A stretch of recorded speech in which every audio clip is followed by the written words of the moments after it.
हम लोगों ने देखा था कि पुलिस ऑफिसर किसी भी व्यक्ति को विदाउट वारंट अगर अरेस्ट कर रहा है तो 24 आवर वो अपनी कस्टडी में रख सकता है। और कुछ निश्चित स्थितियां हैं जिनमें वो विदाउट वारंट गिरफ्तार कर सकता है। उनमें एक स्थिति यह भी थी कि किसी अपराध को करने के आरोप पर वो पुलिस, ठीक है, वो व्यक्ति को बिना वारंट गिरफ्तार कर सकता था। और अगर किसी अपराध को करने के आरोप पर उसने व्यक्ति को बिना वारंट गिरफ्तार किया है तो उसे अन्वेषण सबसे पहले जो पूरा करना होगा वो 24 आवर इसी में पूरा करना होगा। अब दो बातें हो सकती हैं, या तो 24 घंटे में अन्वेषण पूरा हो जाएगा या अन्वेषण पूरा नहीं होगा। और यह भी हो सकता है कि 24 घंटे में जब वो अन्वेषण करे तो उसे जो साक्ष्य मिले अपराध के होने के संबंध में वो इतना पर्याप्त न हो कि व्यक्ति को मजिस्ट्रेट के पास भेजा जाना ये उचित हो। ये जो साक्ष्य मिले वो इतना भी ना हो कि जिसके आधार पर गिरफ्तारी ठीक है ये कहा जा सके, क्योंकि गिरफ्तारी ये कोई अनियंत्रित शक्ति नहीं है। आप गिरफ्तार किए हैं व्यक्ति को विदाउट वारंट, आपने सूचना की विश्वसनीयता इसकी जांच की, लेकिन संदेह अगर युक्ति संगत हो रहा है, ठीक है, इत्तिला अगर विश्वसनीय है तो आप गिरफ्तार कर सकते हैं। परिवार अगर जेन्युइन है तो आप गिरफ्तार कर सकते हैं। संदेह अगर युक्ति संगत है तो संदेह अगर युक्ति संगत है तो भी है तो संदेह है। आपने संदेह की युक्ति संगतता के आधार पर व्यक्ति को गिरफ्तार कर लिया और जब आपने इन्वेस्टिगेशन किया तो आपको ऐसा लग रहा है कि हमारी ये गिरफ्तारी अनजस्टिफाइड है, हमारे पास इतना साक्ष्य नहीं है कि हम इस गिरफ्तारी को वेल फाउंडेड कह पाए, इतना साक्ष्य मिल नहीं रहा है। कितनी अवधि में? 24 घंटे की अवधि में इतना साक्ष्य नहीं मिल रहा कि हम इस गिरफ्तारी को वेल फाउंडेड कह पाए हैं। लेकिन कुछ मिल रहा है जो संदेह को युक्ति संगत बना रहा था, मियर सस्पिशन नहीं था।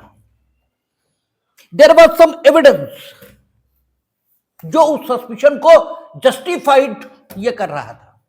ठीक है, अरेस्ट कर लिया विदाउट वारंट, उसकी ताकत थी। सेक्शन 35 या पुरानी सीआरपीसी की बात करें तो सेक्शन 41 में ताकत थी, आपने कर लिया। लेकिन आगे गिरफ्तारी के बाद जब आपने इन्वेस्टिगेट करना शुरू किया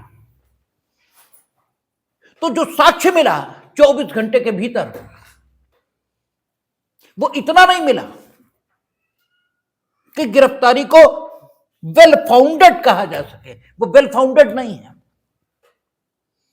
लेकिन ऐसा भी नहीं है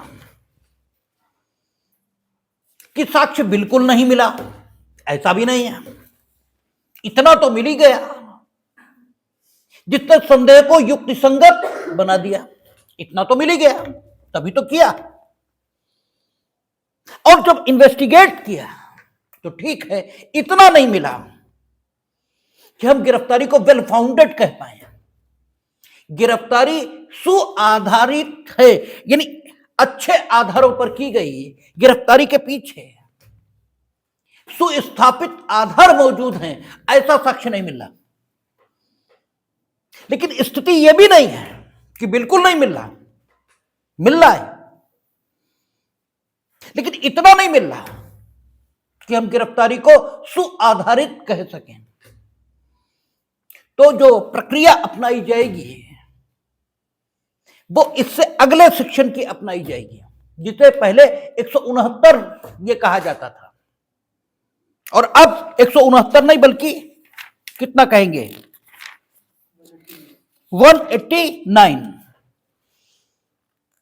तब जो पुलिस ऑफिसर प्रक्रिया अपनाएगा, वो प्रक्रिया कहां दी गई? 189। यानी अन्वेषण 24 घंटे चला, और 24 घंटे अन्वेषण चलने पर साक्ष्य मिला, लेकिन इतना नहीं मिला कि हम गिरफ्तारी को सुआधारित कह पाए। लेकिन ऐसा भी नहीं कि बिल्कुल नहीं मिला।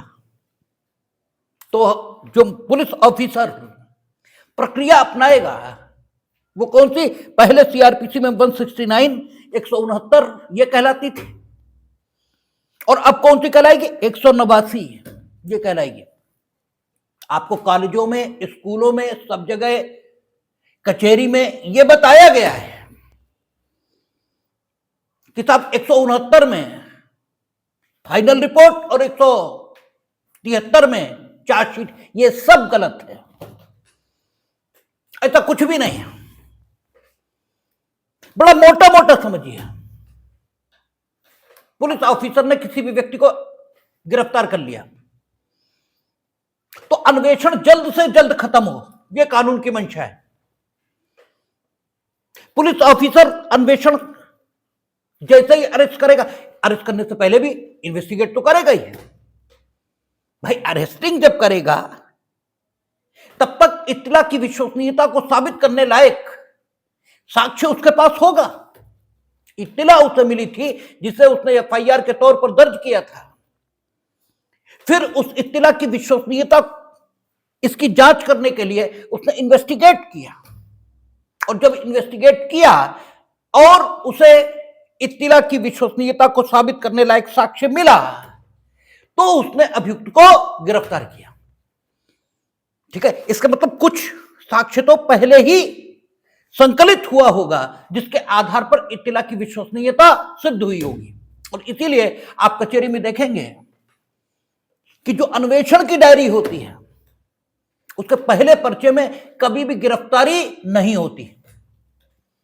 अभियुक्त की गिरफ्तारी हमेशा सेकंड पर्चे में या थर्ड पर्चे में होती है जाकर, क्योंकि फर्स्ट जो पर्चा कटा या सेकंड पर्चा जो कटा, वो अन्वेषण की डायरी में उस साक्ष्य का उल्लेख होता है जो इत्तला की विश्वसनीयता को साबित करता है।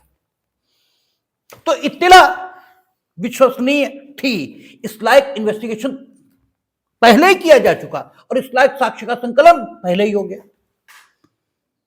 अब आपने अरेस्ट कर लिया, तो जब आपने अरेस्ट किया, तो कानून की मंशा यह है कि आप 24 आवर में अन्वेषण खत्म कर लो।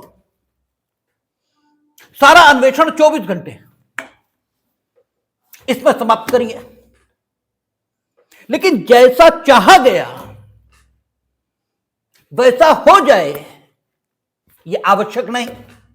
कानून की अपेक्षा यह है कि 24 घंटे में अन्वेषण खत्म करिए, लेकिन जरूरी तो नहीं कि 24 घंटे में अन्वेषण खत्म हो जाएगा। अब 3 स्थितियां निर्मित हो सकती हैं, और 3 स्थितियों के लिए 3 सेक्शन बनाए गए। पहली स्थिति हो सकती है कि 24 घंटे में अन्वेषण खत्म हो गया, कोई दिक्कत ही नहीं आई, क्योंकि कुछ साक्ष्य हमने पहले संकलित किया था जो इत्तला की विश्वसनीयता इसको साबित कर रहा था। फिर हमने आपको अरेस्ट किया, कुछ साक्ष्य संकलित किया, सारा साक्ष्य संकलन 24 आवर में संपूर्ण हो गया।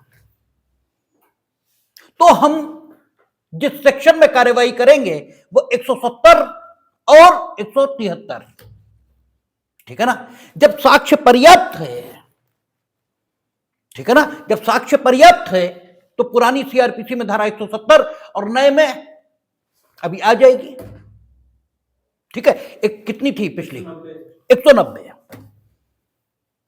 तो साक्ष्य पर्याप्त है, तो अभियुक्त को हम मजिस्ट्रेट के समक्ष विद चार्जशीट जो 193 सबसेक्शन 3 में आएगी एक साथ भेज देंगे।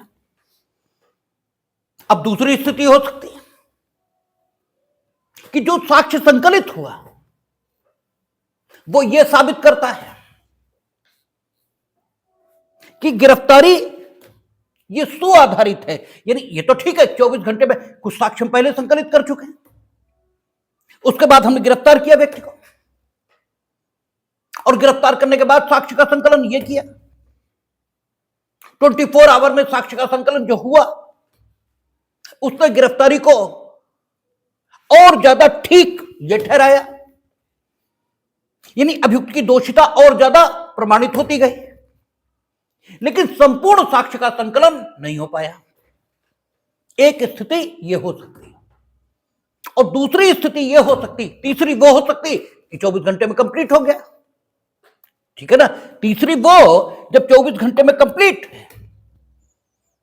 तब आपने 190 प्लस 170, ठीक है, 173 प्लस 170 कह लीजिए, या 190 प्लस 193 ये कह लीजिए। एक स्थिति तो ये निपट गई। अब दो स्थितियां और हो सकती, एक कि जो साक्ष्य मिला 24 घंटे में वो अभियुक्त की गिरफ्तारी को और भी ज्यादा सार्थक और ठीक ठहराता है, लेकिन संपूर्ण साक्ष्य का संकलन यह 24 आवर में नहीं हो सका। तो साक्ष्य के संकलन के लिए और भी ज्यादा समय चाहिए, और जो और ज्यादा समय चाहिए इसमें भी दो स्थितियां हो सकती कि संपूर्ण साक्ष्य के संकलन की जो कार्यवाही हमें करनी है वो हम अकेले कर लें, यह भी स्थिति हो सकती है, यानी अभियुक्त की उसमें कोई भूमिका न हो, यह भी हो सकता है। और यह भी हो सकता है कि जो अन्य साक्ष्य का संकलन हमें करना है उसमें अभियुक्त की भी भूमिका हो, यह भी हो सकता है। और पीछे हम लोग पढ़कर आए हैं कि अभियुक्त को 24 घंटे से ज्यादा पुलिस अभिरक्षा में रखा ही नहीं जा सकता, आपको मजिस्ट्रेट के समक्ष लाना ही है। अब दो स्थितियां कि हमने गिरफ्तार किया, वो स्थिति तो छोड़ ही दीजिए, 24 हमने गिरफ्तार किया, 24 घंटे में सारा इन्वेस्टिगेशन कंप्लीट, तो हमने 24 घंटे अभी बीते भी नहीं, हमारा इन्वेस्टिगेशन भी कंप्लीट हो गया। अभियुक्त को भी हम 24 घंटे अभिरक्षा में रख सकते थे, हमने अभियुक्त को लिया, अन्वेषण समाप्त होने की जो रिपोर्ट है वो तैयार की और अभियुक्त को लिया और न्यायालय में उपस्थित हो गए, तब तो बात ही अलग हो गई। लेकिन दो स्थितियां कि अभियुक्त को हमने गिरफ्तार किया, 24 घंटे से ज्यादा हम अपनी अभिरक्षा में नहीं रख सकते, अन्वेषण किया, अन्वेषण से उसकी दोषिता के बारे में और सबूत मिल रहे हैं, लेकिन 24 घंटे की बाधा है, 24 घंटे से ज्यादा हम अपनी अभिरक्षा में उसे रख नहीं सकते, और अन्वेषण अभी हम कंप्लीट कर नहीं पाए। तो फिर क्या प्रक्रिया चलाई जाए? एक स्थिति यह हो सकती है, और दूसरी पोजीशन यह हो सकती है कि हमने गिरफ्तार किया संदेह के आधार पर, यानी युक्ति संगत संदेह के आधार पर। अब संदेह कितना भी युक्ति संगत हो, लेकिन है तो संदेह, क्योंकि तीन स्थितियां है ना, विश्वसनीय इत्तिला, ठीक है, उचित परिवाद और युक्ति युक्त संदेह। हमने युक्ति युक्त संदेह के आधार पर गिरफ्तार किया, 24 घंटे अन्वेषण चलाया, जो साक्ष्य मिला या तो वो उसे निर्दोष साबित कर देता, तब बात ही खत्म थी, तब हम अन्वेषण समाप्त होने की घोषणा ये कर देते हैं। लेकिन जो स्थिति आई उसमें उसकी दोषिता का साक्ष्य मिल रहा है, लेकिन अभी तक इतना कलेक्ट नहीं हुआ कि हम उसे मजिस्ट्रेट के समक्ष ले जाकर यह साबित कर पाए कि गिरफ्तारी उचित आधारों पर है। तब हम जो कार्रवाई करेंगे वो 189 उसके अंतर्गत करेंगे।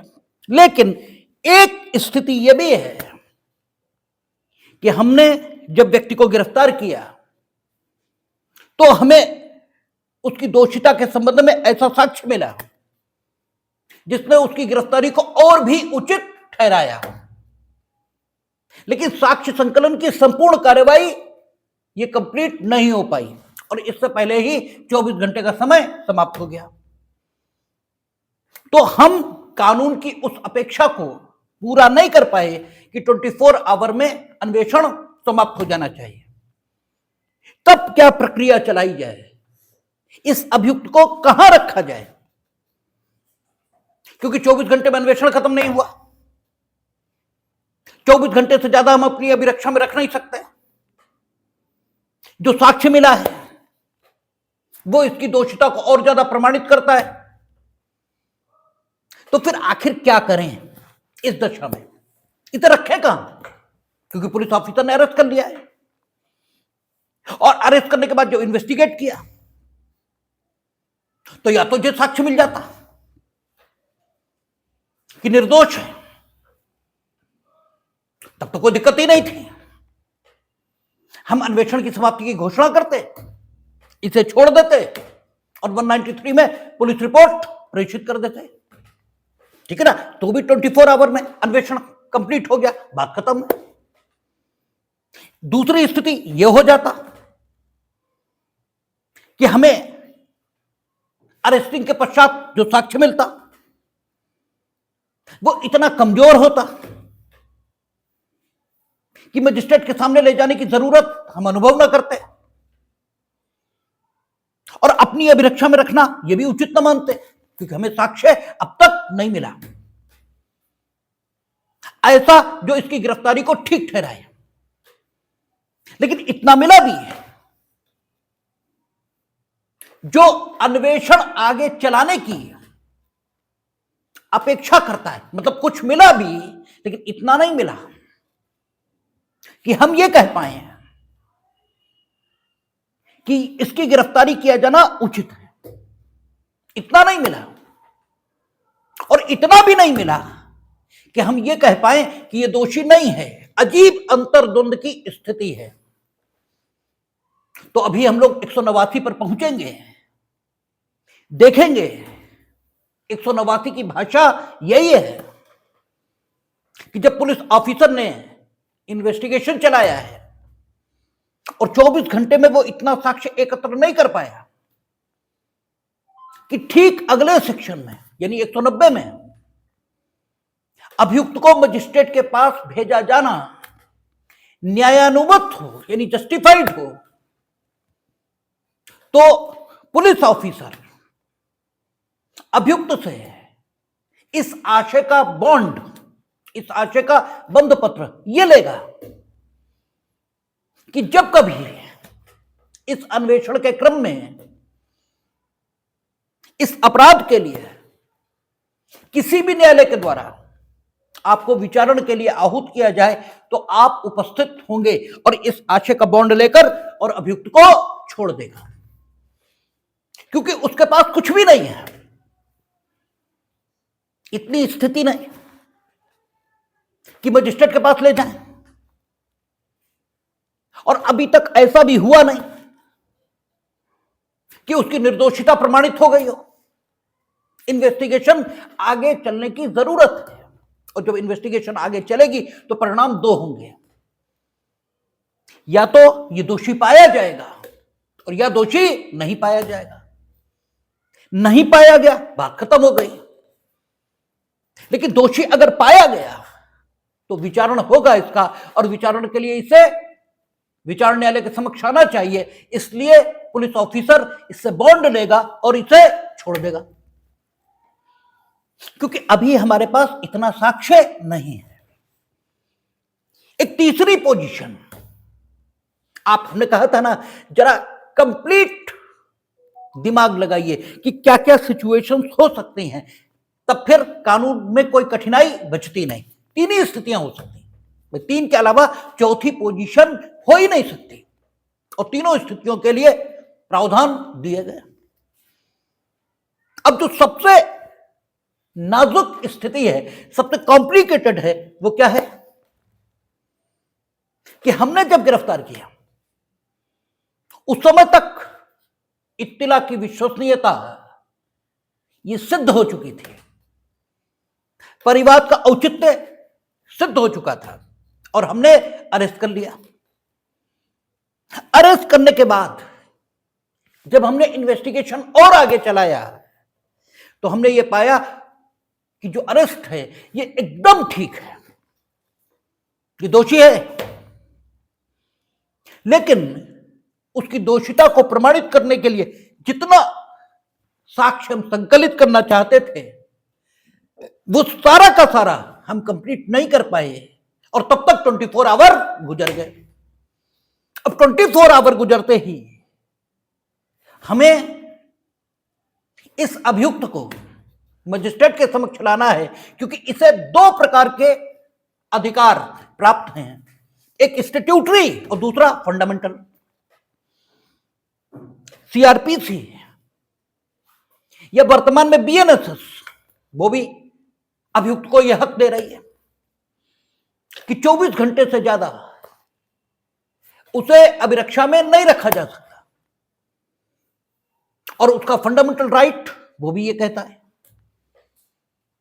कि उसे किसी भी कारण से गिरफ्तार किया हो, चाहे अपराध के आरोप पर और चाहे किसी अन्य आरोप पर। जैसे हम लोगों ने देखा था कि आपका जो सर्च लाइट केस था, जो पार्लियामेंट्री प्रिविलेजेस से संबंधित था,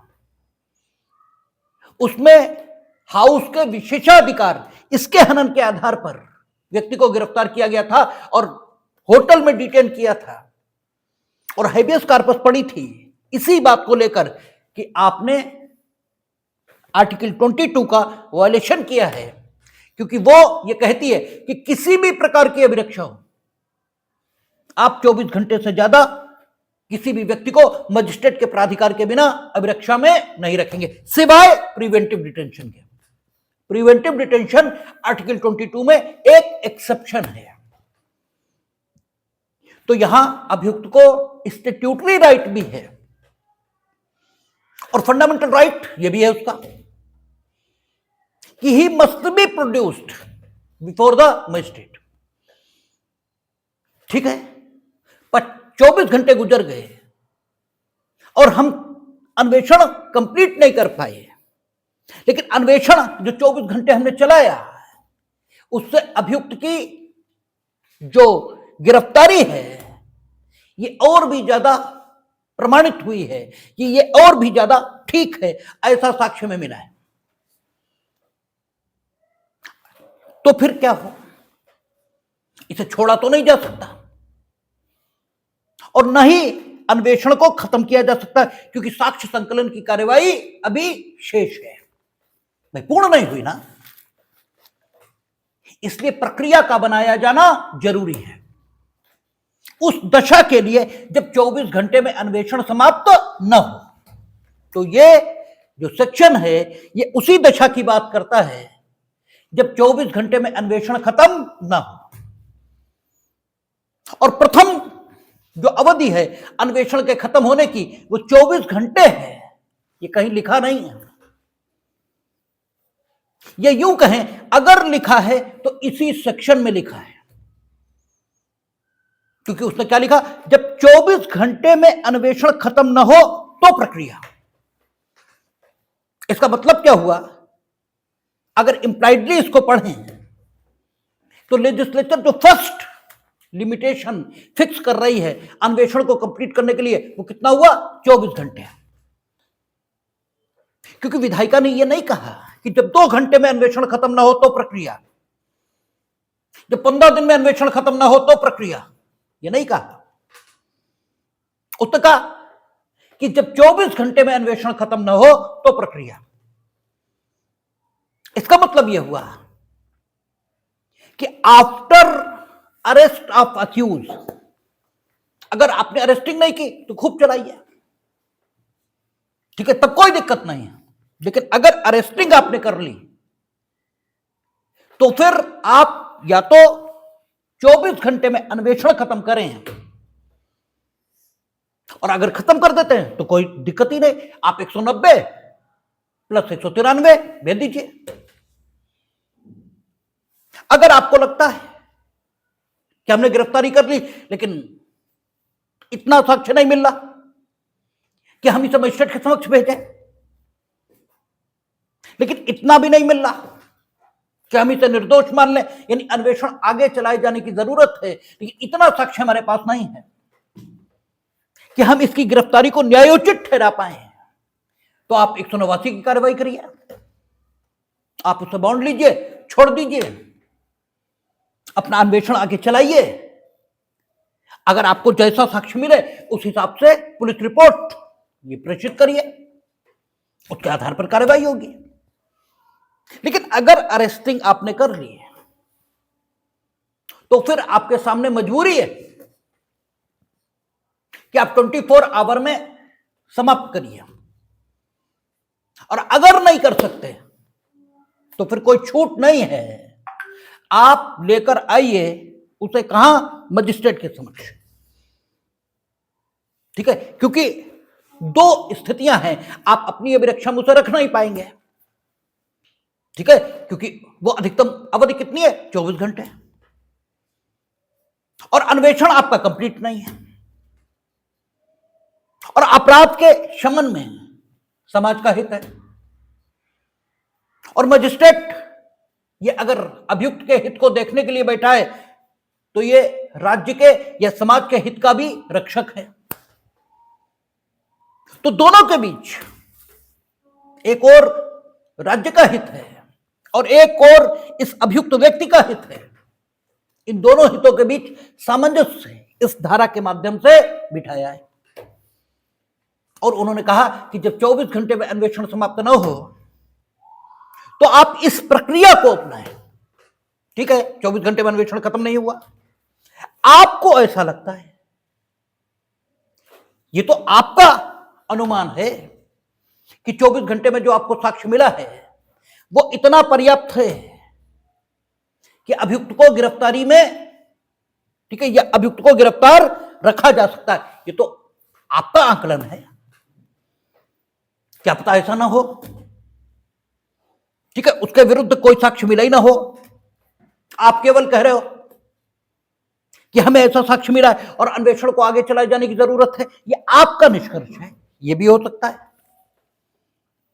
ये भी हो सकता है कि अन्वेषण को आगे चलाने में स्वयं अभियुक्त सहयोगी हो, यानी अभियुक्त को जो जानकारी है उसके आधार पर अन्वेषण आगे चले, ये जरूरी है। अभियुक्त की अनुपस्थिति में अन्वेषण आगे बढ़ ही नहीं सकता, और अभियुक्त को हम 24 घंटे से ज्यादा अपने पास रख नहीं सकते। तो अभियुक्त हमारी अभिरक्षा में आए 24 घंटे से अधिक के लिए, इसकी व्यवस्था यह होना यह भी जरूरी है। ठीक है ना भाई, हमें जरूरत है अभियुक्त की, और यह भी हो सकता है हमें अभियुक्त की जरूरत तो नहीं है, लेकिन फिर भी अन्वेषण को अभी और आगे चलाए जाने की जरूरत है, तभी संपूर्ण साक्ष्य का संकलन हो पाएगा। स्थिति कोई हो, जरूरी यह है कि यह व्यक्ति जो गिरफ्तार हुआ है, यानी अभियुक्त, इसे कहां लाया जाना चाहिए, मजिस्ट्रेट के समक्ष, क्योंकि इसी में सबका हित है, इसी में सबका हित है। अगर अभियुक्त का यह क्लेम है कि उसे गिरफ्तार नहीं किया गया बल्कि उसकी पकड़ कर ली गई है, यह भी तो हो सकता है कि गिरफ्तारी क्या है भाई, आप कहते हो हमने गिरफ्तार किया, आप कहते हो, पुलिस ऑफिसर कहता है कि हमने गिरफ्तार किया, गिरफ्तारी कैसे की जाएगी ये कानून में बताया गया कि ऐसे ही की जाएगी, और जब कानून ने बता दिया गिरफ्तारी ऐसे की जाएगी, इसके मतलब उससे अन्यथा अगर गिरफ्तारी की जाएगी तो वो गिरफ्तारी नहीं है, क्या है, पकड़ है, ठीक है, अपहरण है, सदोष परिरोध है, सदोष अवरोध है, लेकिन गिरफ्तारी नहीं है। अभियुक्त कहता है हमें गिरफ्तार नहीं किया है, हमें तो इलीगल डिटेंशन में रख दिया, तो अभियुक्त के इस दावे का न्याय निर्णयन यह होना जरूरी है। आप कहते हो हमने गिरफ्तार किया, तो विरोधी क्लेम है ना, इनको निर्णीत होना जरूरी है। दूसरा, आप कहते हो हमें अभियुक्त की अभिरक्षा और चाहिए, क्योंकि इसने हमें स्टेटमेंट दे रखा है कि अपराध से संबंधित वस्तुएं हमने अमुक जगह छिपा रखी, हम अमुक जगह ले जा पाते इसे, तब तक 24 घंटे पूरे हो गए। तो आप कहते हो हमें अभियुक्त की जरूरत है। तीसरी स्थिति यह हो सकती, आप कहते हो हमें अभियुक्त की जरूरत नहीं है, लेकिन हमें अन्वेषण समाप्त करने के लिए समय चाहिए। अभियुक्त यह कहता है कि साहब 437 पुरानी बेल की धाराएं हम कोट करना। वो ये कहता है कि हम तो अभिरक्षा में आए, मेरा जमानत मांगने का हक ये पैदा हो गया, क्योंकि हम पर आरोपित अपराध नॉन बेलेबल है, ये हमें दे नहीं रहे, तो हमें तो जमानत मांगनी। इन सब बातों का, ठीक है, एडजुडिकेशन ठीक प्रकार से हो सके, इसके लिए जरूरी क्या है कि अभियुक्त को मजिस्ट्रेट के समक्ष लाया जाए। इसके अलावा इन बातों का कोई समाधान हो नहीं सकता, ठीक है ना। इन बातों का समाधान एक ही बात में है कि इस व्यक्ति को मजिस्ट्रेट के समक्ष ले आए और फिर मजिस्ट्रेट अपने जुडिशियल माइंड का एप्लीकेशन करके सारी स्थितियों पर न्याय निर्णय करे। यही जस्टिफाइड दिखाई देता है। जब सारी स्थितियों पर आप विचार करेंगे तो एक ही निष्कर्ष पर आप पाएंगे कि इस सब स्थिति में रास्ता निकाला जा सके। इसके लिए जरूरी क्या है कि सबको न्यायालय में ले आओ, और इसीलिए पुरानी 167 और नई 187 बनाई गई, और वो कहती है कि जब 24 घंटे में अन्वेषण समाप्त न हो तो प्रक्रिया, ठीक है ना। 24 घंटे में अन्वेषण समाप्त नहीं हुआ, अब प्रक्रिया कैसे चलेगी यहां बताया गया। क्या कहता है देखें, कहता है जब कभी कोई व्यक्ति गिरफ्तार किया गया है, यानी 187 ये इन्वोक की जाए, यानी पुरानी 167 ये इन्वोक की जाए। इसके लिए सबसे पहली शर्त क्या है, जबकि कोई व्यक्ति गिरफ्तार किया गया है, यानी 187 की शक्ति का इस्तेमाल करने से पहले सबसे पहले मजिस्ट्रेट पुलिस अधिकारी के इस दावे का परीक्षण करेगा कि क्या आपने गिरफ्तार किया है। अगर आपने गिरफ्तार नहीं किया है, आपने पकड़ कर रखी है आदमी की, तो 187 ये एप्लीकेबल है ही नहीं, क्योंकि 187 एप्लीकेबल कब है, कहता जब कभी कोई व्यक्ति गिरफ्तार किया गया है और अभिरक्षा में निरुद्ध है। और कंजंक्शन आ गया, एंड कंजंक्शन है। इसका मतलब यह है कि अभिरक्षा में निरुद्ध है, वो इतना पर्याप्त नहीं है। एज ए पुलिस ऑफिसर आप उसे अरेस्ट करके ले आए, इतना सफिशिएंट नहीं है। वो गिरफ्तार किया गया है और अभिरक्षा में निरुद्ध है, ठीक है ना। आपने गिरफ्तारी नहीं किया, जैसे आपने देखा था पुरानी सीआरपीसी में और नई में अब 35 कि वे अपराध जिनमें 7 साल तक सजा है, उनमें आप केवल 5 स्थितियां हैं तो गिरफ्तार कर सकते हैं। अगर 5 स्थितियां नहीं हैं तो आप गिरफ्तार नहीं कर सकते। अगर 5 स्थितियों का वर्णन आपकी अन्वेषण की डायरी में नहीं है तो इसका मतलब वे 5 स्थितियां नहीं हैं। और अगर आपने उसके बाद भी गिरफ्तार कर रखा है तो आपने गलत कर रखा है, क्योंकि गिरफ्तारी कानून के मुताबिक है और कानून ऐसे व्यक्ति को गिरफ्तार करने की अनुमति नहीं देता। इसलिए इस व्यक्ति के बारे में यह तो कहा जाएगा कि यह निरुद्ध है, डिटेन तो आपने कर ही रखा है, लेकिन यह गिरफ्तार है और अभिरक्षा में निरुद्ध है, यह नहीं कहा जा सकता। और इसलिए जब वो गिरफ्तार है और अभिरक्षा में निरुद्ध है, तब जिन शक्तियों का प्रयोग मजिस्ट्रेट कर सकता है, उन शक्तियों का प्रयोग मजिस्ट्रेट करेगा ही नहीं, ठीक है ना। क्योंकि यहां मजिस्ट्रेट को शक्ति कब मिल रही, जब कभी कोई व्यक्ति गिरफ्तार किया गया है और अभिरक्षा में निरुद्ध है, और यह प्रतीत होता है कि अन्वेषण धारा 58 द्वारा नियत 24 घंटे की अवधि के भीतर पूरा नहीं किया जा सकता, और यह विश्वास करने के लिए आधार है, और यह विश्वास करने के लिए आधार है कि अभियोग या इत्तिला दृढ़ आधार पर है, तब पुलिस थाने का भार साधक अधिकारी या यदि अन्वेषण करने वाला पुलिस अधिकारी उपनिरीक्षक से निम्नतर पंक्ति का नहीं है, तो वह निकटतम मजिस्ट्रेट को इसमें इसके पश्चात विहित डायरी की मामले से संबंधित प्रविष्टियों की एक प्रतिलिपि भेजेगा, और साथ में अभियुक्त व्यक्ति को भी उस मजिस्ट्रेट के पास भेजेगा। यानी कितनी आवश्यकताएं कानून ने निर्मित की हैं। उससे पहले जब आप अभियुक्त व्यक्ति को अंतर्गत धारा 187 मजिस्ट्रेट के पास भेजने का निर्णय करो, उससे पहले क्या क्या होना चाहिए कि व्यक्ति गिरफ्तार किया गया है, 24 घंटे में अन्वेषण पूरा नहीं हो सकता, इतना साक्ष्य मिला है जिससे यह साबित होता है कि अभियोग या इत्तिला दृढ़ आधारों पर है। ठीक है ना, ये सारी बातें आपने गिरफ्तार किया है और अभिरक्षा में निरुद्ध है। पहली बात, आपने गिरफ्तार किया, सबसे पहले यह पहले आप आत्मनिरीक्षण करें कि क्या आपने गिरफ्तार किया है, और अगर गिरफ्तार किया है तो कानून के मुताबिक होना चाहिए। कानून जैसे बता रहा था गिरफ्तारी वैसे होनी चाहिए।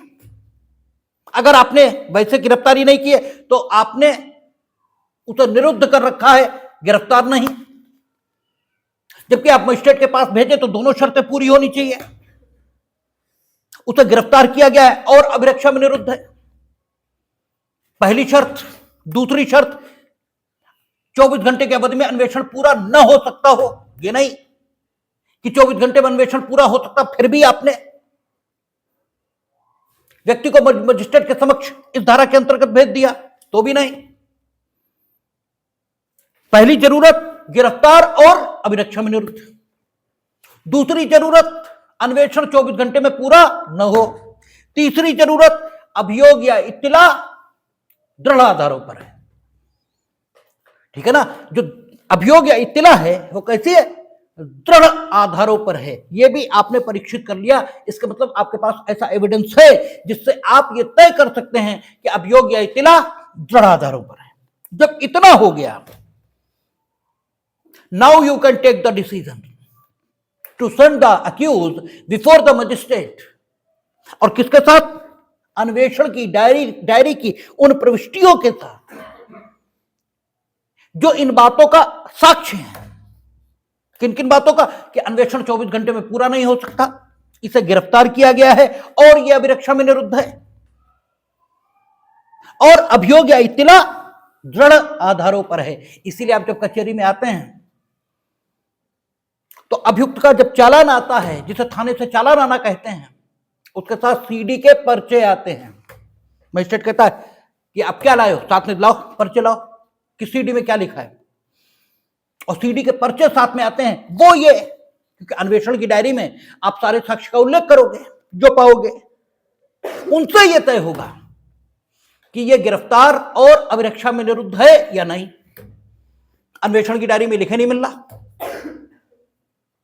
अभियोग या इत्तिला जो उसके विरुद्ध है वो कैसी 7 साल से दंडनीय है, और अन्वेषण की डायरी में ये लिखा ही नहीं है कि 5 स्थितियों में से कोई एक मौजूद है, तो कहां वो गिरफ्तार और निरुद्ध कहां है?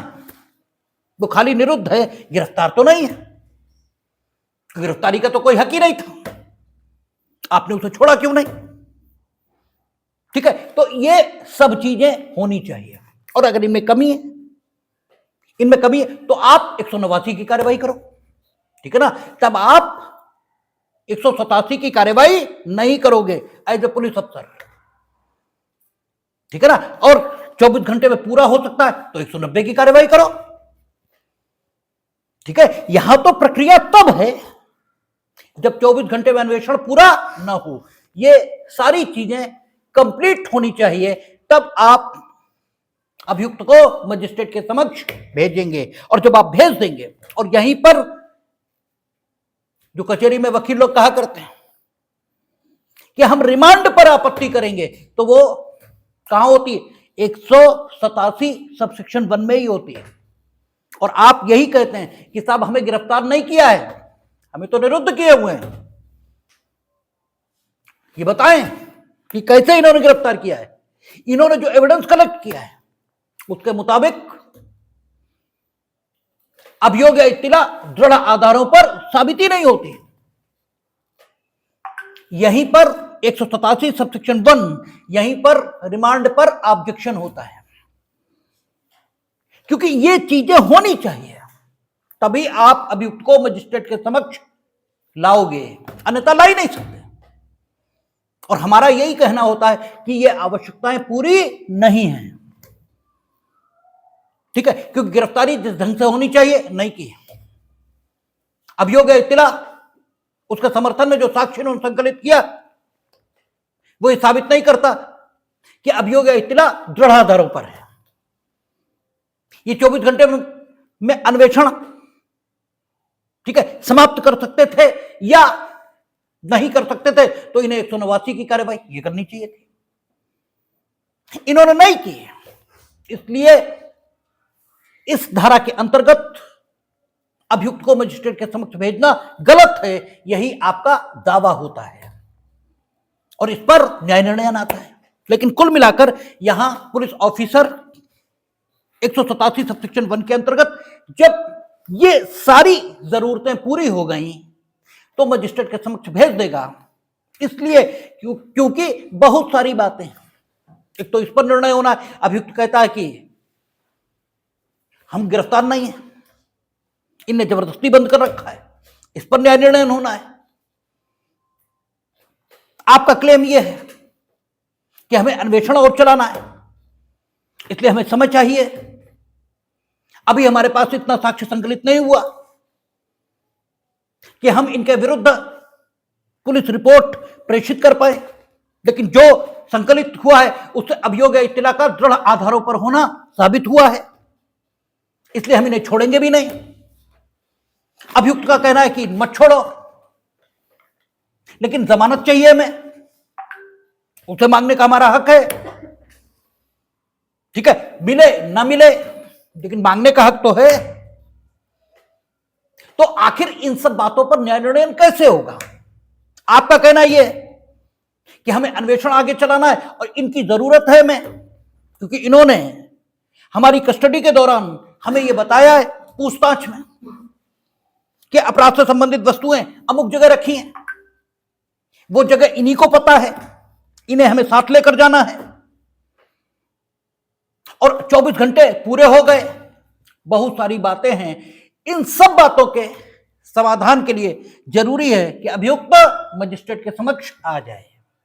तो अगर ये सारी जरूरतें पूरी हो गई तो मजिस्ट्रेट के समक्ष अभियुक्त आ जाएगा 187 सबसेक्शन 1 के मुताबिक। लेकिन अगर एक भी अधूरी है तो नहीं आएगा, एक भी अधूरी है तो नहीं आएगा, ठीक है ना। और अगर आप ले भी आओगे तो मजिस्ट्रेट उन शक्तियों का प्रयोग नहीं करेगा जो उसे 187 सबसेक्शन 2 में प्राप्त है, और जब नहीं करेगा तो आप अपनी अभिरक्षा में तो रख ही नहीं पाओगे, आपको छोड़ना आपकी मजबूरी होगी, और जब आप छोड़ेंगे तो फिर विभागीय कार्रवाई आपके विरुद्ध होगी, क्योंकि आपने इलीगली व्यक्ति को डिटेन किया था, यह साबित हो गया, ठीक है ना। तो इसके लिए तो आप पुलिस अफसर बने नहीं, ठीक है ना। तो 187 सबसेक्शन 2 इसकी कार्रवाई मजिस्ट्रेट करे, इसके लिए 187 सबसेक्शन 1 इसकी स्थितियां पूरी होने पर ही व्यक्ति को मजिस्ट्रेट के समक्ष लाया जाए, और जब लाया जाएगा तब 187 सबसेक्शन 2 की स्थिति शुरू होगी।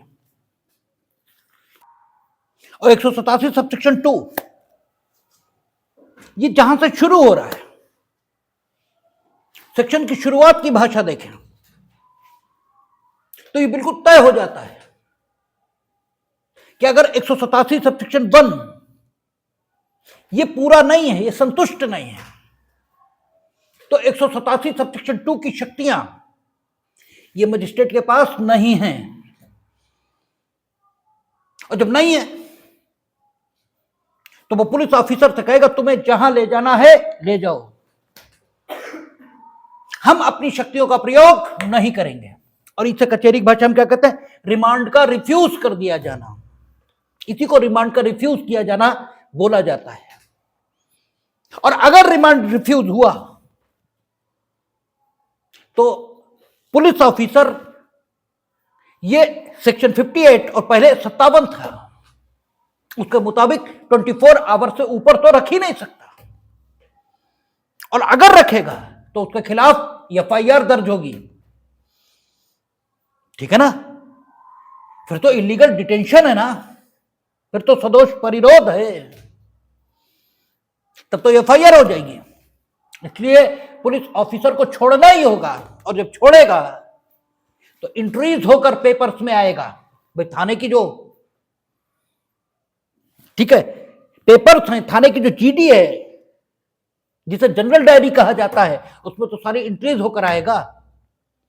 तो पुलिस ऑफिसर ने अपने पदों का, अपने पदीय हैसियत का दुरुपयोग किया है, ये तय है, तो पुलिस पर अनुशासनात्मक कार्रवाई होगी।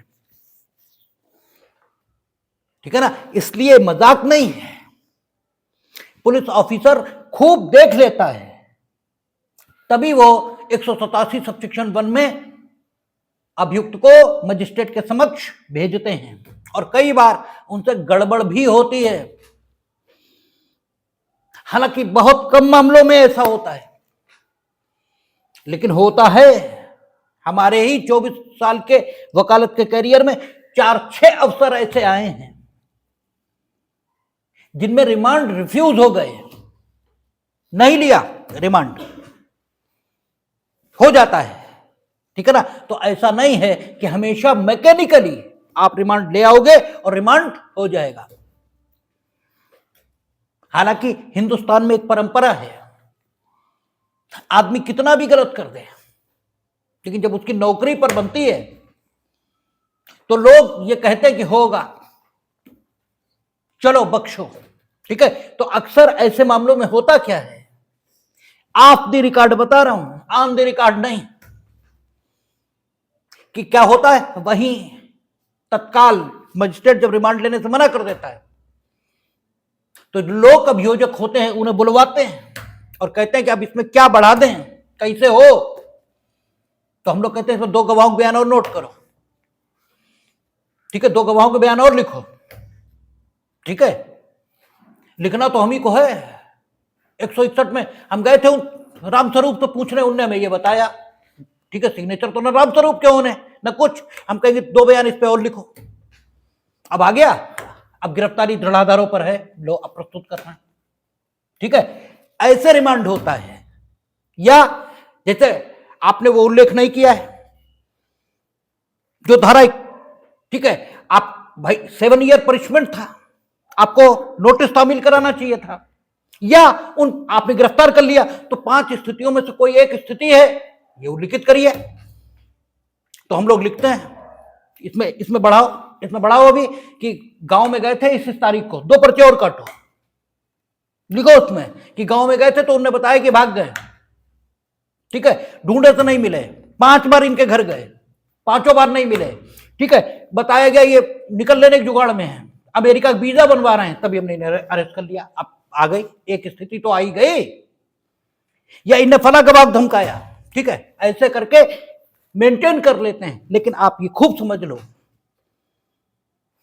कि कानून जो है उसे समझ लेना चाहिए। अगर 187 सबसेक्शन 1 की आवश्यकता पूरी नहीं है तो 187 सबसेक्शन 2 में जो मजिस्ट्रेट की शक्तियां हैं उनका उपयोग मजिस्ट्रेट नहीं करेगा। क्यों? लिखा है 187 सबसेक्शन 1 में, वह मजिस्ट्रेट जिसके पास अभियुक्त व्यक्ति इस धारा के अधीन भेजा जाता है। कानून के शब्द पूरी सामर्थ्य के साथ पढ़े जाते हैं। इस धारा के अधीन भेजा जाता है, मजिस्ट्रेट के पास अभियुक्त भेजा जाता है, ये नहीं लिखा है कि खाली अभियुक्त भेज दिया गया और तुम इस शक्ति का प्रयोग करने लगे। नो, ये नहीं लिखा है। इस धारा के अधीन भेजा जाता है, और इस धारा के अधीन भेजा जाएगा कब?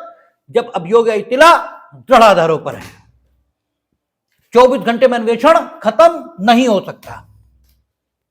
ठीक है ना, अभियुक्त गिरफ्तार है और निरुद्ध किया गया है, ठीक है ना, ये सारी चीजें पूरी होनी चाहिए, तब ये कहा जा सकता है कि अभियुक्त इस धारा के अधीन मजिस्ट्रेट के पास भेजा गया है। इसका मतलब मजिस्ट्रेट की पहली ड्यूटी क्या है कि वो ये देखे कि क्या अभियुक्त उसके पास इस धारा के अधीन भेजा गया है, और अगर ये पाए कि यस हमारे पास इस धारा के अधीन भेजा गया है, तब अगली कार्रवाई करे, उससे पहले बिल्कुल नहीं, ठीक है। क्योंकि क्या लिखता है कि वह मजिस्ट्रेट जिसके पास अभियुक्त व्यक्ति इस धारा के अधीन भेजा जाता है, कामा लेकर लिख रहा है, इसलिए कामा पर रुकना चाहिए और कामा पूरी सामर्थ्य के साथ पढ़ा जाएगा।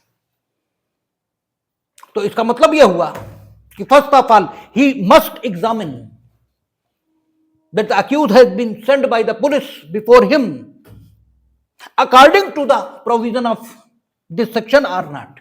सबसे पहले तो यही देखेंगे और यह भी देखेंगे कि क्या क्या लाना था आपको साथ, ठीक है, वे सारी प्रविष्टियां लानी थी जो साक्ष्य के दौरान आपने संकलित की थी, लिखा है अभियुक्त व्यक्ति के साथ भेजी जाएंगी, ठीक है ना, तो सारी चीजें लाइए।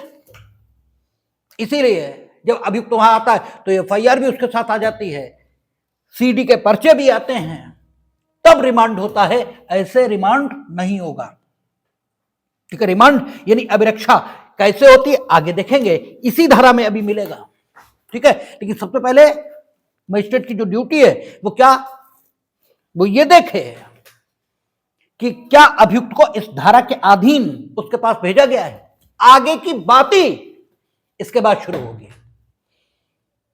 सब कुछ इसके बाद।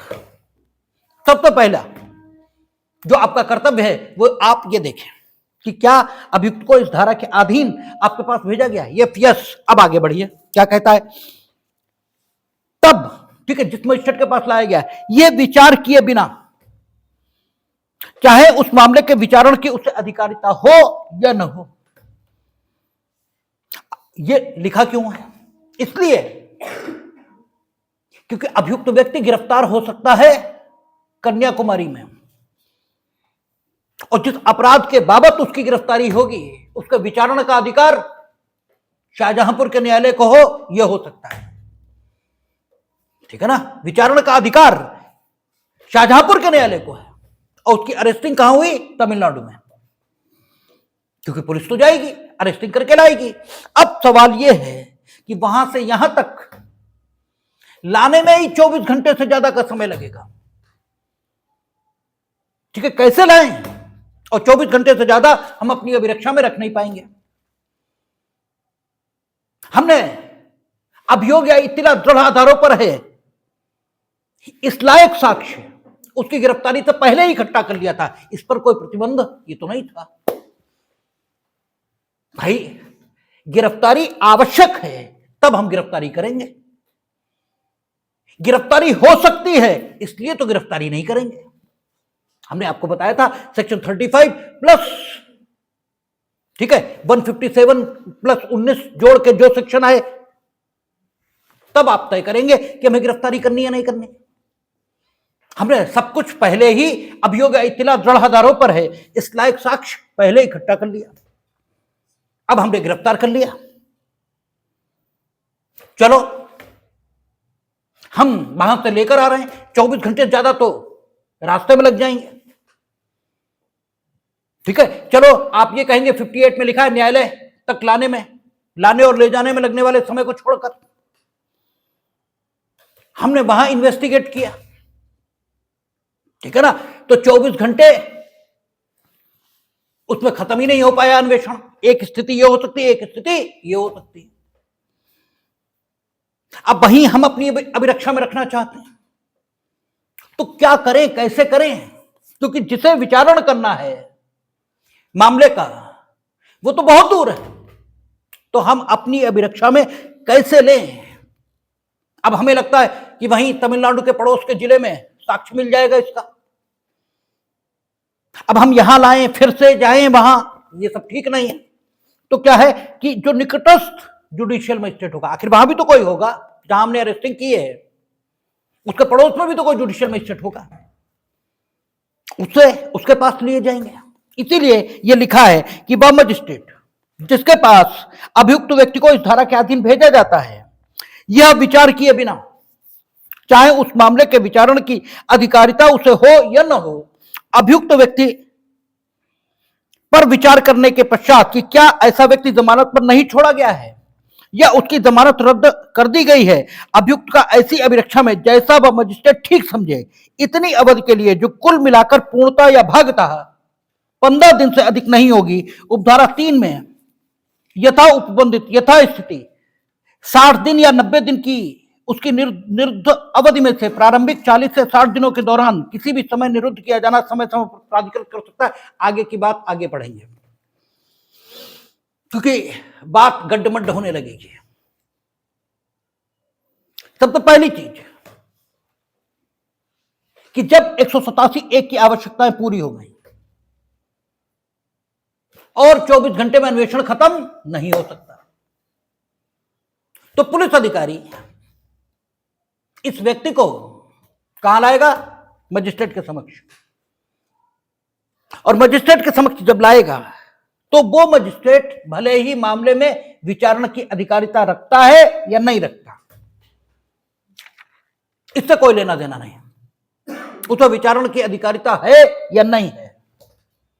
उसके समक्ष अगर अभियुक्त व्यक्ति ये लाया गया है 187 सेक्शन 1 में, तो सबसे पहला विचार वो ये करेगा कि क्या जो अभियुक्त व्यक्ति उसके समक्ष लाया गया है उसे इस धारा के अधीन लाया गया है। सबसे पहली बात ये देखेगा, यानी 187 सेक्शन 1 सेटिस्फाइड है या नहीं है, सबसे पहली ये। और जब उसने देखा सेटिस्फाइड है, अब उसे शक्ति मिल गई, अब वो क्या कर सकता है? यदि अभियुक्त व्यक्ति को जमानत पर नहीं छोड़ा गया है, ठीक है ना, यदि उसे जमानत पर नहीं छोड़ा गया, क्योंकि जैसे ही अभिरक्षा में आएगा वैसे ही अभियुक्त का भी जमानत मांगने का हक पैदा हो गया भाई, ठीक है ना। जैसे ही अभिरक्षा में आया अभियुक्त, वैसे ही उसका जमानत मांगने का हक पैदा हो गया। वो तो पुलिस ऑफिसर वहां भी मांग सकता था, पुलिस ऑफिसर ने उसे दी नहीं, अब मजिस्ट्रेट के समक्ष है, ठीक है ना, क्योंकि 187 सेक्शन 1 में उस मजिस्ट्रेट के समक्ष ले आए। तो अगर उसने जमानत मांगी और मिल गई, उसने जमानत मांगी और मिल गई, तो अभिरक्षा आगे तय करने की जरूरत ही खत्म हो गई, फिर तो अभिरक्षा तय हो गई, वो अपने घर पर रहेगा, बस मजिस्ट्रेट द्वारा दिए गए निर्देशों का पालन ये करता रहेगा। और वो निर्देश कौन से होंगे? जो बेल बॉन्ड में लिखे होंगे कि जब कभी उसे हियरिंग के लिए आहूत किया जाएगा आएगा। बाकी हर जगह रहने के लिए वो स्वतंत्र होगा, ठीक है ना, तब तो उसकी अभिरक्षा तय हो गई। अगर बेल मिल गई, नहीं मिली, क्योंकि मांगना हक है, नॉन बेलेबल ऑफेंस में मिलना ये तो अधिकार नहीं है।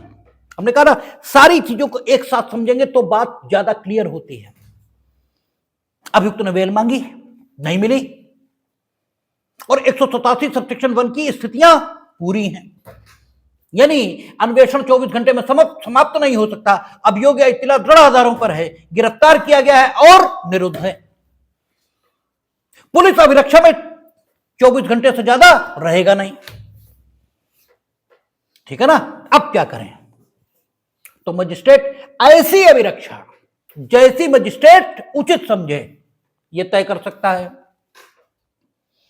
ऐसी अभिरक्षा यानी अगर पुलिस यह कह रही है कि हमें इनकी जरूरत है अन्वेषण के प्रयोजनों से, क्योंकि 24 घंटे से ज्यादा हम इन्हें रख नहीं सकते थे, लेकिन ऐसी इंफॉर्मेशंस हैं इनके पास जो हमें अन्वेषण के प्रयोजनों से इनसे हासिल करनी है, इसलिए हमें दिया जाए, ठीक है ना। इसी को पुलिस कस्टडी रिमांड कहते हैं, यही पीसीआर है। कहां मिलता है? 187 सबसेक्शन 2 में। किन शब्दों के आधार पर? इन्हीं शब्दों के आधार पर कि जबकि अभियुक्त इस धारा के अधीन मजिस्ट्रेट के पास भेजा गया है, और उसे जमानत नहीं मिली है, ठीक है ना, या उसकी जमानत रद्द हो गई है, ठीक है ना, हमने जमानत पर डेट लगा दी तो जमानत मिली नहीं, खारिज कर दी तो जमानत रद्द हो गई, ठीक है ना। भाई आप बेल एप्लीकेशन लगाते हैं, सेम डेट उसने रिजेक्ट कर दी, या उन्होंने डेट लगा दी कि परसों सुनेंगे तुम्हें, तो या तो जमानत मिली नहीं या जमानत रद्द हो गई, ठीक है ना। और पुलिस कह रही है कि हमें चाहिए। अच्छा, पुलिस ना कहे तो भी हम पुलिस कस्टडी में तो नहीं भेज सकते, वो तो 24 ही घंटे हो सकता था, तो फिर हमें ये ताकत मजिस्ट्रेट को देनी ही होगी कि वो जैसी चाहे अभिरक्षा तय कर दे, ठीक है ना, जैसी चाहे अभिरक्षा तय कर दे। मीनिंग देयर बाय, अगर पुलिस कह रही है कि हमें अन्वेषण के लिए इनकी आवश्यकता है तो पुलिस को दे दे, क्योंकि मजिस्ट्रेट अपने प्राधिकार से दे रहा है, ठीक है ना, पुलिस को वो अपने प्राधिकार से अभिरक्षा दे रहा है, जितने दिन की चाहे उतनी दिन की दे, अधिकतम लिमिट फिक्स है, कौन कितनी, 15 दिन। और प्री में आपसे खूब पूछा जाता ही है कि पुलिस अभिरक्षा अधिकतम कितने दिन की हो सकती है, तो अधिकतम 15 दिन। लेकिन पुलिस पर बहुत विश्वास नहीं किया जा सकता, इसलिए अधिकतम 15 दिन लिखा है, लेकिन मजिस्ट्रेट धीमे धीमे बढ़ाता है, ठीक है ना। वो क्या करते हैं, पहला पुलिस कस्टडी, अगर पुलिस कस्टडी रिमांड मांगा भी गया है तो वो क्या करते हैं कि जैसे चाहे अभिरक्षा तय कर सकते हैं, ठीक है। और पहली बार में जो अभिरक्षा तय करेंगे कितनी दिन की होगी, मैक्सिमम 15 डेज की, तो 3 दिन का पीसीआर दे दिया उन्होंने, 2 दिन का दे दिया पुलिस कस्टडी रिमांड कि आप अन्वेषण अपना पूरा करो। और अगर उतने दिनों में पूरा हो गया तो बात खत्म हो गई, और नहीं पूरा हुआ तो पुलिस फिर से उस व्यक्ति को प्रस्तुत करेगी अदालत में, और फिर रिमांड की मांग होगी, और फिर रिमांड एक्सटेंड हो सकता है, लेकिन अधिकतम 15 दिन, इससे अधिक पीसीआर नहीं हो सकता। ये कहां लिखा है, ये अभी आगे देखेंगे, आगे के शब्दों में ये लिखा हुआ है कि पीसीआर यानी पुलिस कस्टडी रिमांड ये 15 दिन का ही होगा, इससे ज्यादा का नहीं होगा,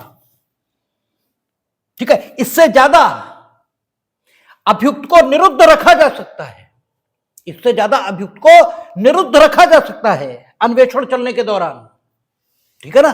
लेकिन पीसीआर 15 दिन का ही होगा, इससे अधिक का नहीं हो सकता।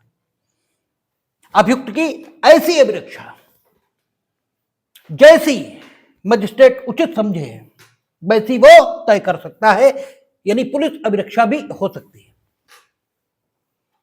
अब इसके बाद क्या कह रहे हैं कि अधिकतम एक बार में 15 दिन, और पुलिस कस्टडी सिर्फ 15 दिन, उसके बाद नहीं बढ़ सकती, उसके बाद न्यायिक अभिरक्षा ही आएगी, उसका जुडिशियल कस्टडी ही। काय के लिए, अन्वेषण पूरा करने के लिए आपको समय दिया जा रहा है कि जल्द से जल्द पूरा करिए। पहला कितना दिया, 24 घंटे, फिर कितना दिया, 15 दिन, ठीक है ना। और ये 15 दिन अगर पुलिस को जरूरत है अन्वेषण के प्रयोजनों के लिए, तो पुलिस को भी दिए जा सकते हैं अभियुक्त के अभिरक्षा के सहित कि भाई ले जाओ करो। लेकिन एक बार में इकट्ठा 15 दिन देना युक्ति संगत नहीं होता, इसलिए पुलिस को धीमे धीमे देते हैं, और मैक्सिमम लिमिट 15 डेज। अब आप 15 डेज में अन्वेषण कंप्लीट करिए, नहीं कर पाए आप, कोई बात नहीं, फिर बढ़ाएंगे 15 डेज, फिर बढ़ा देंगे, लेकिन एक बार में अधिकतम 15 दिन, 15 दिन से ज्यादा नहीं। इसलिए कचहरी में कितना करते हैं, 14 दिन, ठीक है। 15 दिन नहीं करते पूरा, क्योंकि 15वें दिन मान लो भूकंप आ गया है, कोई चीज हो गई, ठीक है, तो कैसे लाएंगे, रिमांड बढ़ेगा कैसे, तो वो 14 दिन वहां करते हैं। मिनिमम 1 दिन का कर दें, 2 दिन का कर दें, ये भी हो सकता है, लेकिन अधिकतम 15 दिन एक बार में, और पुलिस कस्टडी सिर्फ 15 दिन, इससे ज्यादा नहीं। और टोटल अन्वेषण आपको कंप्लीट कितने दिनों में करना है, उसके लिए 90 दिन और 60 दिन। किन अपराधों में 90 दिन, किन अपराधों में 60 दिन, ये विस्तृत चर्चा है जिसे करना पड़ेगा, लेकिन एक मोटे में समराइज करके हम आपको बता रहे हैं। अब अन्वेषण आप 90 दिन और 60 दिन में भी नहीं खत्म कर पाए, ठीक है ना।